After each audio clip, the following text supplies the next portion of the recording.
Hey everybody, welcome to your lesson on domain and range. This is lesson 1.9. This is the first lesson of Unit 2. And Unit 2 is going to be broken up into 3 chunks. This is Unit 2, Part 1. And in Unit 2, Part 1, there are 5 lessons. This is the first of the 5. So in this lesson, you're going to learn about what defines a function and what its properties are. You will see functions written oftentimes as f parentheses x, which is pronounced f of x. Before we define what it is to be a function, we first need to define what a relation is. A relation is simply a relationship between two sets of data. If you pair any two sets of data, you create a relation between the sets. So it's basically just a relationship between numbers. For example, you could define a relation between the neighbors on your block and the cars they drive, such that if you're given a neighbor's name, you can properly assign that person to his or her car. And you could define another relation between the same sets, such that if you are given a car's make and model, you can assign that car to the correct neighbor. So again, it's just a relationship between two things. A function is a special relation. And what makes it special is that each input is mapped to only one output. And we're going to go over what that looks like in just a minute. So hang with me. So the example that I just talked about with neighbors and their cars, if we are given a name of a neighbor and we assign that neighbor to a specific make and model of a car, okay, so each neighbor has one car or one type of make and model of a car. So even if some of your neighbors drive the same make and model, each person's name is assigned to only one type of car. That would mean it's a function. But if we go the other way and look at the make and model of the cars and map them to the neighbors who drive them, then a particular make and model of a car may be assigned to 2 or more neighbors. Okay, so there's different types of relationships going on there depending on which way you look at it. You could look at it as, and I'm going to go to the next slide to show you, to this. In this, this first relation where it is a function, do you see any of these being repeated?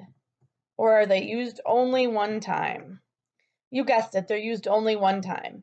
In the second relation, do you see any of these being repeated? Car 1 is repeated twice, car 2 is repeated twice. This is not a function, this is. So let's apply that knowledge to some numbers.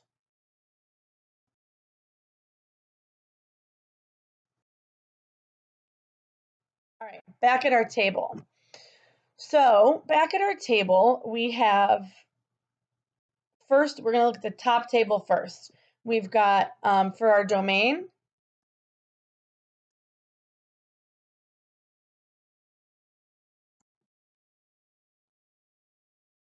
okay, for our domain, we've got the number 1, the number 2, the number 3, and the number 4.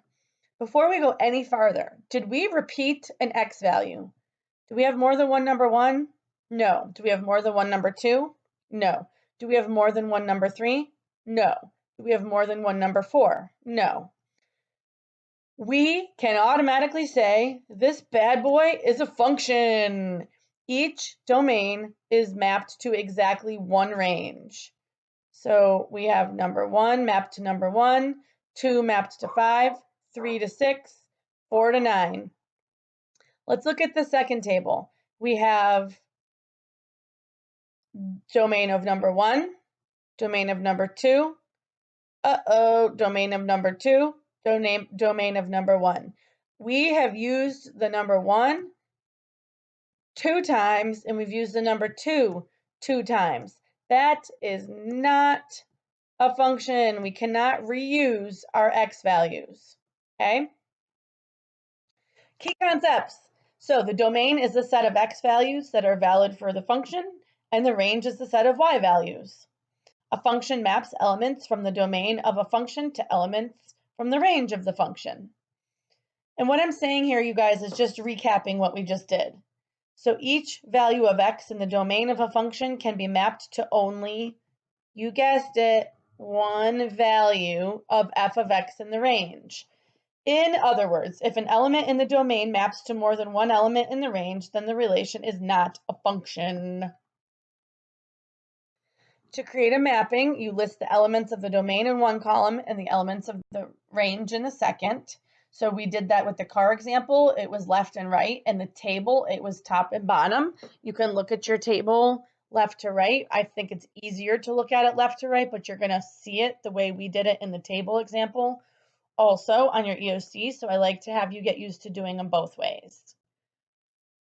So when you're mapping, if one line goes from each element in the domain to only one element in the range, then it's a function.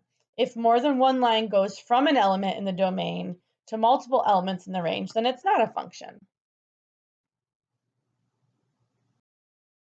So common errors and misconceptions are not understanding the difference between a relation and a function. So remember, you have to know how to tell if a relation is a function by using the vertical line test if it's a graph, or by looking and seeing if your domain is used more than once. Okay, another common error or misconception is confusing the domain and range of a function.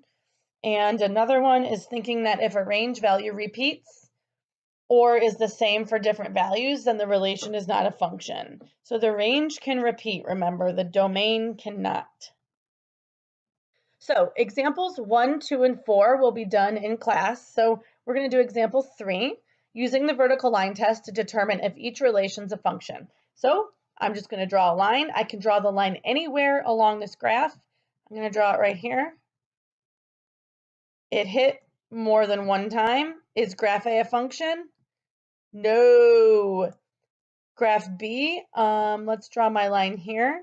I could also draw a line here or here. I could draw the line anywhere I want, but no matter where I draw the line, it only hits it one time. So is graph B a function? Sure is. So again, here we go. Graph A, because it hits it more than once, function. Graph B, it hits it only once, it is a function. Okay, so use the following graph now to identify the domain and range of the function. So this example is a little bit different. This example is telling you that this is a function, so you don't have to identify whether it is or isn't, but now it's asking you to identify the domain and range. So remember, I'm going to try to use my finger for this. Domain are your x values and range are your y values. Now, it's asking to identify your x values and your y values for this function.